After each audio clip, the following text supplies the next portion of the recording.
Ninursag, l'une des déesses les plus vénérées de la Mésopotamie antique, incarne la terre, la fertilité et la maternité dans le panthéon sumérien. Son nom, qui signifie littéralement « dame des montagnes », évoque la nature protectrice et nourricière de la terre elle-même. Ninursag est également connue sous les noms de Nintur, Nainma, la grande dame, Mami ou Ninursanga, selon les époques et les traditions. Elle est une déesse primordiale qui a joué un rôle fondamental dans la création de l'humanité et l'équilibre de la nature, et son influence s'étend à travers les mythes sumériens et akkadiens, où elle est à la fois bienveillante et puissante, gardienne de la vie et des terres fertiles. Ninursag est l'une des divinités les plus anciennes de la Mésopotamie. Elle fait partie du groupe des divinités créatrices aux côtés d'Anu, le dieu du ciel, Enlil, le dieu des vents, et Enki, le dieu de l'eau et de la sagesse. Ces dieux représentent les forces primordiales qui régissent l'univers, le ciel, la terre, l'air, et l'eau. En tant que déesse de la terre, Ninursag est la source de toute vie terrestre, et ses pouvoirs sont liés à la fertilité des champs, des animaux, et des humains. Elle symbolise la terre-mère, douce et nourricière, mais elle peut également être redoutable lorsque la nature est en colère.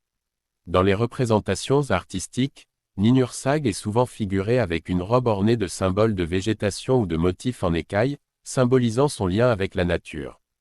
Parfois, elle porte une coiffe ornée de cornes de taureau, symbole de puissance divine, et elle est également représentée avec des lions, animaux qui soulignent sa force et sa domination.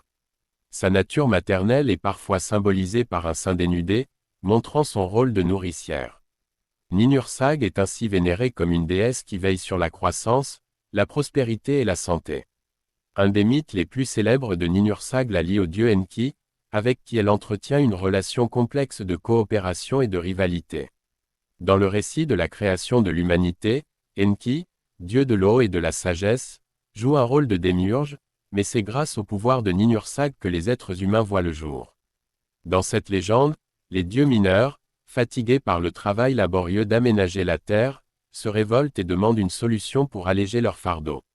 Enki, en accord avec Ninursag, décide de créer les premiers humains pour que ceux-ci puissent prendre en charge les tâches agricoles et servir les dieux. Ensemble, ils façonnent l'homme à partir de l'argile et du sang d'un dieu sacrifié, symbole de la vie qui émerge de la terre. Ninursag insuffle ensuite l'étincelle de vie dans ses corps d'argile, faisant d'elle la véritable mère de l'humanité. Dans un autre mythe célèbre, Enki provoque la colère de Ninursag en transgressant les lois naturelles. Après avoir créé les eaux et les cours d'eau, Enki consomme les plantes sacrées de Ninursag sans autorisation, épuisant ainsi les ressources terrestres. Pour punir Enki de sa gourmandise, Ninursag lui inflige 8 plaies, qui apparaissent sous la forme de douleurs corporelles et de maladies qui le rongent. Les dieux, inquiets de l'état d'Enki, supplient alors Ninursag de pardonner sa faute. Ninursag, en tant que déesse bienveillante, finit par céder aux supplications des autres divinités et accepte de guérir Enki. Pour cela, elle crée 8 divinités curatives, chacune pour soigner l'une des plaies d'Enki. Ce mythe souligne non seulement la capacité de Ninursag à protéger la vie, mais aussi son rôle de gardienne de l'ordre naturel, punissant ceux qui nuisent à l'équilibre de la nature et récompensant ceux qui respectent son pouvoir. En tant que déesse de la terre, Ninursag occupe également une position centrale dans la légitimation des rois mésopotamiens. Elle est perçue comme une protectrice de la royauté et de la civilisation. Les rois invoquent souvent Ninursag dans leurs prières pour qu'elle bénisse leur règne, leur accorde prospérité et fertilité pour leurs terres, et garantisse la stabilité de leur royaume. En Mésopotamie, où l'agriculture et la fertilité des terres sont essentielles à la survie, Ninursag joue un rôle primordial en tant que garant de la prospérité économique et de l'abondance. Certaines inscriptions royales mentionnent que les rois reçoivent leur pouvoir directement de Ninursag.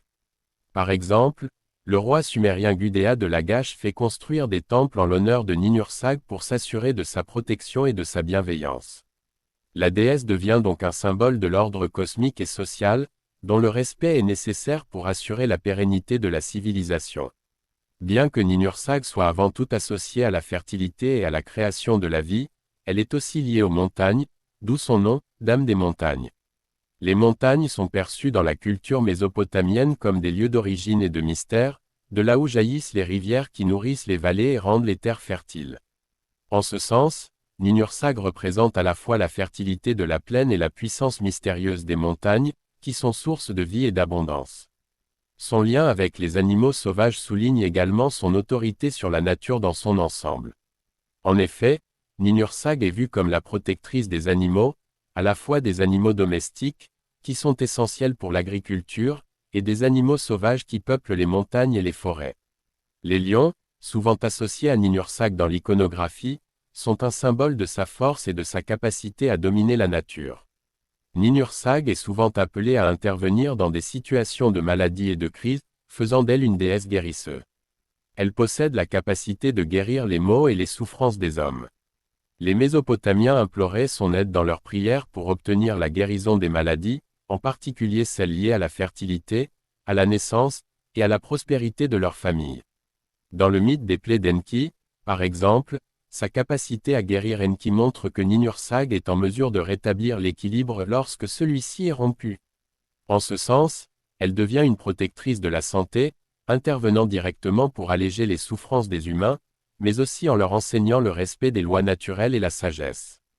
Les guérisons de Ninhursag ne sont pas seulement physiques, elles ont aussi une dimension spirituelle et morale, rappelant que les maux peuvent être le reflet d'un déséquilibre plus profond entre les actions humaines et les lois de la nature.